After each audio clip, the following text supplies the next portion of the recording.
yung duration ng impeachment is napakahaba. So nagmungkahi si Senator Panfilo Lacson ng mga paraan upang mapabilis daw yung impeachment trial ni Vice President Sara Duterte. Kabilang nga ang pagpapahintulot na manatili sa Senado yung mga testigong nakatakdang humarap sa loob ng 1 linggo upang maiwasan yung pagkaantala ng pagdinig. Aniya, makatutulong daw ito upang mapabilis ang proseso habang napapanatili ang due process. Samantala, sinabi rin ni Presiding Officer, Senator Francis Escudero, na hindi na daw hinangad yung pagiging presiding officer na impeachment court at tinanggap lamang niya yung tungkulin bilang bahagi ng kanyang responsibilidad bilang senador. Yung sa part po na paikliin po yung duration ng impeachment, Attorney Sal, ano pong masasabi nyo dito? Okay. Ano namang kinalaman dyan sa mga testigong patitirahan mo dyan para mabilis? Kahit saan nakatirahan, hindi bibilis ang proceeding. Alam niyo po ba kung bakit na napakabagal? Sasabihin ko sa inyo, alam niyo pag kahapon, buti hindi ako sinusunod ng camera. Dahil hindi na ako nakaupo doon sa likod ng witness dahil late kami kaya doon ako sa tabi. I was falling asleep siguro 10 times over. Talagang sa tagal. Alam niyo ba kung bakit matagal lang? Ito. Napapansin niyo ba yung abogado ng prosecution? Palibasa kasi, this is his first time to shoot at prominence. Pag pagkakataon na ito. Kaya, kung titingnan nyo ang direct examination, yung pwede niyang gawin sa 1 oras, ginagawa niyo 3 oras. 4. Bakit kanyo? Ito ha. Bibigyan ko ng example. Kasi, pag nagtanong niyo siya, yung abogado ng prosecution, diba? Tatanungin niya. Ito, concrete example to. Yung ginawa niya kahapon. Sabi niya, you mentioned, sinabi mo na yung 4 na ahensya ng gobyerno ay nagbigay ng reaksyon sa mga ginawang pahayag ni Vice Presidente Inday Sara. Maaari bang sabihin mo sa amin kung anong mga ahensya ito? Di sinumagot naman yung testigo. Yung pong Philippine National Police, PNP, CIDG, yung Office ng Communications, yung pong Department of Justice. Kaya 4. Oh. Tapos alam mo, sumunod yung tanong ganito. Sinabi mo na 4 na ahensya ang nagbigay ng reaksyon. Kagaya ng PNP, ano niya, Philippine National Police, kagaya ng CIDG, sasabihin niya kung ano ibig sabihin nun. Kaya, nag-office of being nabibigay na. Pagkatapos niya masabi, sasabihin niya, ang tanong ko sa iyo, anong sabi ng PNP sa reaction niya kay kanyang-ganyan? Isasabihan naman ng isa. Oh. Tapos, sinabi mo na ang reaksyon ng ganito, ng PNP ay ganito. Ano naman yung sumunod na ahensya? Ano naman ang reaksyon? Kung baga, inuulit niya po yung sinasabi ng testigo para tumagal na tumagal yung camera nasa kanya. Palagi siya nasa screen. Kasi, kung ako po ang abogado, napakasimple lang ang tanong. Diba? Sasabihin mo ngayon, sinabi mo na may 4 na ahensya na nag-comment. Sabihin mo sa akin yung 4 na ahensya. Sasabihin, 1, 2, 3, 4. Okay. Isa, anong unang sinabi ng binanggit mo ngayon siya? Pangalawa, ano yung pangalawa? Anong sinabi? Pangatlo, ano yung pangatlo? Pangapat.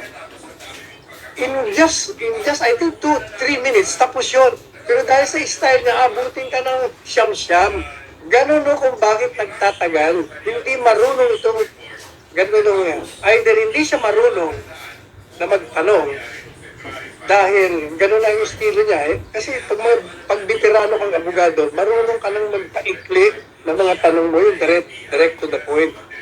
Pero siya, hindi ko alam kung talagang gano'n kahina siyang abogado or marunong siya, pero tinatagalan niya dahil pagkakataon na makita ang mukha niya sa telebisyon ng matagal. Kaya nagtatagal. Yan ang problema. Pangalawa, doon naman sa party ng defense, okay yung batang defense. Kaya lang, Dahil siguro bata pa rin. Eh, merong mga bagay na nasagot na, uulitin niya ulit. I-object naman yung isa. Eh, nagtatagal. Madaling sabi, pwedeng i-smooth yan kung number one. Kailangan kasi doon sa pre-trial stage, nag-agree na kayo ng mga bagay-bagay na kung hindi nyo naman lang kini-question, huwag ka na magpresenta ng ebidensya. Kagaya nga ng authenticity ng video, wala naman nagki-question doon. Pero 5 oras tayo nakinig just to authenticate. Eh, dapat wala na yun eh. Pero mga bagay na kailangan hindi mo na itanong dahil pwede mo namang aminin dahil kung hindi naman disputable. Ganun, kaya ganun kapagal ang impeachment trial. Number 2, ano yung sinabi? Yung isa naman, sabi naman nung Escudero, ano mo? Ito naman pinusto yan, Jesus! Kaya ka nga nandyan eh. Kaya ka pumayag kasi nga may problema ka eh. Naakusahan ka na kung ano-anong anomalya. At tatanggalin ka rin dyan, kukulong ka rin, kung hindi ka, mag-cooperate. Yan ang katotohanan dyan. Kayo naman, pinagbububulan nyo pa kami. Yan nga. Sa tingin niyo rin po ba, Attorney Sal, isa rin yung pagiging presiding officer niya sa delay? Or kasi binibigyan niya, parang nangyari since nung last week pa ay puro siya, yung parang binibigyan niya ng leeway yung mga, lalo na yung mga prosecutor na magsalita. Kasama yun, hindi ba sinasabi ko sa kanya? Hindi ba sinasabi na nga natin? Sa halip na patigilin niya, pakinggan ko muna, saka ka mag-release, sus Maria Sir. Palagi siyang ganun eh. Pag nag-object, patapusin mo na, patapusin mo na. Hindi rin nga marunong eh. Kaya talaga, abutin tayo ng siyam-siyam. Ayan, Attorney Sal. Ano po masasabi niyo doon sa issue yan, Attorney Sal, na kung halimbawa ay pinayagan nga ng Senate Impeachment Court yung pagpresenta ni NBI Director Melvin Matibag na maaga siya na maging witness. Ano po ang implication nito, Attorney? Ayan, tingnan mo yan. Yan ang isa pang reason kung bakit natidelay. Kasi kung ako ang presiding officer, hindi ka makapag-manifest doon tubig sa witness mo eh. Sasabihin ko sa'yo, just file your motion, whatever manifestation you want. Tuloy mo yung trial.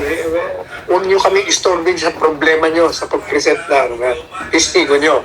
May rules tayong sundin nyo. Ganun lang kasimple yun eh. Pag hindi siya dumating, i-contempt siya. Tapos ang usapan, wala. Ang haba ng katakot-takot ng mga discussion ng walang kasaysay. Saysay.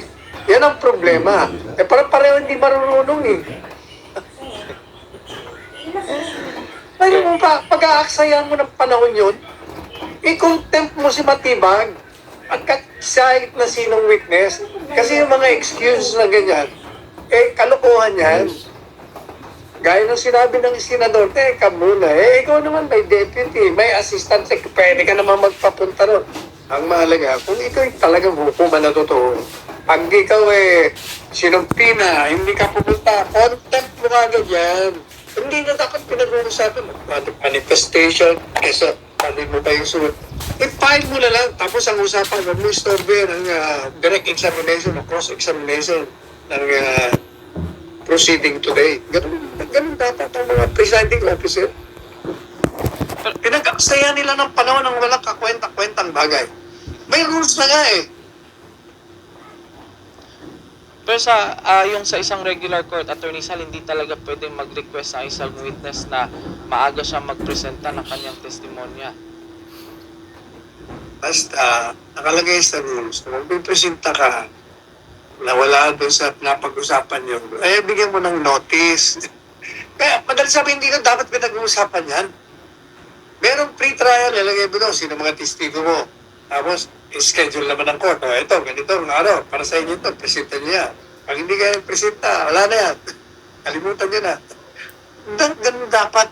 Ganun dapat katatag ang isang presiding officer. Kung marunong ka talaga, matatapos siya ng madalian nang hindi mo nilalabag ang karapatan. Ang nangyayari, nilalabag niyo yung pasensya ng taong bayan yung mga nanonood. Nabubuisit sa inyo